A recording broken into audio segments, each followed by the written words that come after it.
السلام عليكم ورحمة الله وبركاته. هذا الكتاب تدوين السنة النبوية نشأته وتطوره من القرن الأول إلى نهاية القرن التاسع الهجري للدكتور محمد بن مطر الزهراني. قد يتبادر إلى الذهن سؤال، وهو لماذا إلى القرن التاسع؟ لماذا لم يكن العاشر أو الحادي عشر؟ وأجاب المؤلف رحمه الله بأنه بعد القرن التاسع لا يوجد تجديد أو ابتكار في التدوين في علم الحديث. والحقيقة أن هذا العنوان من القرن الأول إلى نهاية القرن التاسع عنوان شيق وترتيب زمني مفيد لطالب العلم، حيث يعرف كل قرن ماذا حدث فيه وما هي المصنفات التي ألفت فيه، وكذلك المستجدات ومن هم العلماء الذين كانوا في هذا القرن. فالترتيب الزمني مفيد جدا لطالب العلم. ولعلنا نتحدث عن شيء من ما في الفهرس بإيجاز. بداية تحدث المصنف أو المؤلف عن مكانة السنة وعناية السلف بها، عن مكانة السنة وعناية السلف بها في فصول.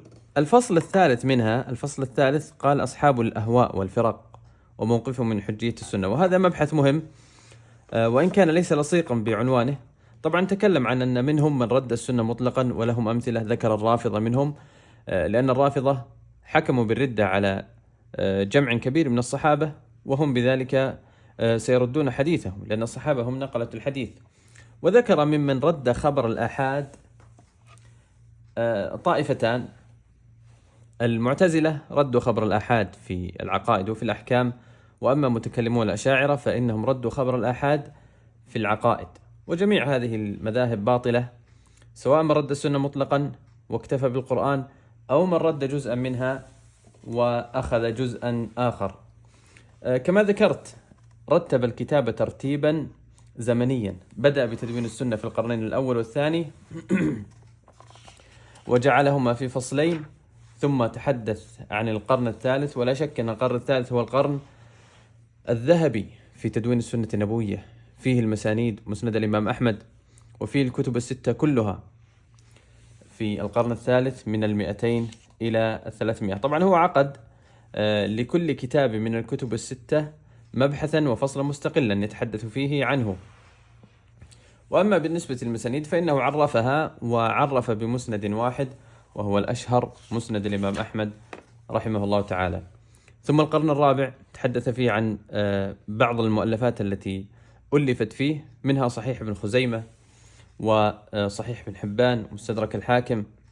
مستدرك الحاكم معروف، وكذلك الكتب التي قبله معروفة، وشرح مشكل الآثار لأبي جعفر الطحاوي، والمعجم الكبير للطبراني، وغيرها من الكتب، وكذلك المستخرجات. ثم بعد ذلك التدوين في القرن الخامس الهجري، وظهر فيه نوع جديد يلاحظ هنا، وهو المؤلفات التي جمعت بين كتب. ولا شك أن هذه مرحلة متأخرة على مرحلة التدوين، ظهرت الحاجة إليها بعد أن كثرت الكتب الستة والمسند، بعد أن ألفت بعدة قرون أو قرون يسيرة. بدأت أفكار جديدة في التأليف، ومنها الجمع بين هذه الكتب، وهنا الجمع بين الكتب الخمسة أو الستة. ثم ذكر نماذج لكتب مؤلفة في هذا القرن. الذي بعده تكلم عن اتجاه تدوين السنة بعد القرن الخامس إلى نهاية القرن التاسع.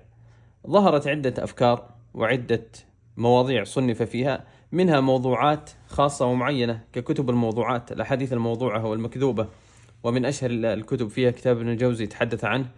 ثم ظهر أيضا كتب الأحكام، حديث الأحكام، والكتب شهيرة ومعروفة فيها. ثم كتب غريب الحديث، ثم كتب الترغيب والترهيب. كذلك عقد فصلا في كتب في موضوعات عامة وشاملة، منها كتب الأطراف التي تذكر طرف الحديث ثم تجمع أسانيده، إما مقيدة وإما مطلقة، كانت تكون مقيدة بالصحيحين أو الكتب الستة ونحو ذلك. ومن أشهرها تحفة الأشراف للحافظ المزي رحمه الله، تحدث عنه في مبحث مستقل. ثم ظهرت هنا كما ذكر كتب التخريج، وهي كتب معروفة وشهيرة، ولم تكن ثمة حاجة لكتب التخريج فيما مضى من القرون، فالكتب قريبة ومعروفة لديهم وحفظهم قوي، لم يكونوا يحتاجون إلى أن يأتيهم أحد ويقول إن هذا الحديث أخرجه البخاري ومسلم، وذلك الحديث أخرجه أبو داود والترمذي. كان ذلك سائدا عندهم وفي محفوظهم وفي الكتب الموجودة لديهم، وهي ليست كتبا كثيرة، فلم تظهر الحاجة إلى كتب التخريج إلا في مرحلة متأخرة. ثم تحدث أيضا عن كتب الزوائد، وهي الكتب معروفة أن يأتي إلى كتاب ويضع عليه زيادات كتاب آخر.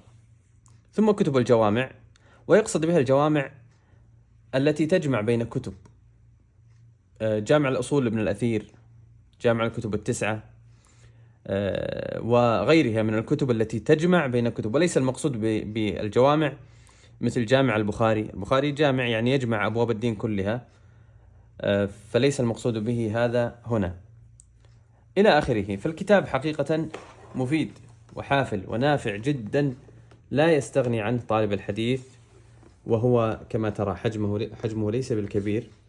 نسأل الله أن يوفقنا وإياكم، وأن يرحم المؤلف، وأن يتغمده بواسع رحمته، وصلى الله وسلم على نبينا محمد.